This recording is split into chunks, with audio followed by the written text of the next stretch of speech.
There are a lot of people still seeing it. We do have some severe thunderstorm warnings to talk about. And into the evening hours, we've seen these storms make their way west to east. North Dallas Skycam not showing a whole lot. Yes, 75 there is wet. You can see people driving north and south. And now our Dallas Skycam just a couple of minutes ago had a lot of heavy rain. The storm's now pushed its way past our camera. We still have our winds out of the west-southwest at 16 miles per hour. So let's get right to the radar to show you what I'm talking about. And you still see the severe storms making their way from west to east, west, southwest to northeast in Collin County and east sides of Dallas County. So with them, the biggest threat has been the potential of some winds gusting up to near 60 miles per hour. So we still have this severe thunderstorm warning that remains in effect. That does include parts of the northeast sides of Dallas County, southeast sides of Collin County, and then most of central and south central Dallas County as well. So heavy rain pushing its way near 67 down to near Duncanville. Same story stretching up near 80 over to near Mesquite, over to near Box Springs. We're continuing to see that heaviest rain push its way through. So some ponding of the water on the roadways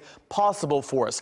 We did have some showers and some storms making their way from south to north, push their way through parts of Collin County. We'll move that radar down just a bit more to show you exactly what I'm talking about. If we can get that to advance real quickly, you're able to see in south central sides of Collin County a severe thunderstorm warning that remains in effect until about 10:45. So we've seen a lot of the storms push their way west to east. The biggest thing that we've seen tonight are just some hail reports. Not a lot of large hail. The largest that we've seen is about an inch of diameter, quarter-size hail being reported. So dime-sized to quarter-size hail.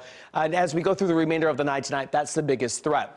Here's the future sky forecast. Activity making its way west to east. We could see some more storms developing into the evening hours. West sides of the Metroplex have been taken out of the tornado watch. Still the east sides in that tornado watch, including all the counties indicated in red. So that's where we do have that moderate risk of severe storms through the remainder of the evening. Biggest threat again, winds gusting up to 60 miles per hour and also dealing with the potential of some of that small hail. Our temperatures are in the mid-60s for us tonight at our major reporting stations. And overnight tonight, we're going to see temperatures cooling their way down into the low 60s to the mid 50s for us. That's the same story on the wide view. Already the upper 50s in Gainesville as this cold front is making its way from west to east. So going into tomorrow, mid 50s, upper 50s, then low 70s. It's going to be great as you're going to be going through. You're maybe going out to the parade, maybe putting up your decorations for tomorrow. Sunday 63, and then we're going to see temperatures cooling back down. On Tuesday morning, we'll see temperatures near the freezing mark. So it's going to be a big cool down on the way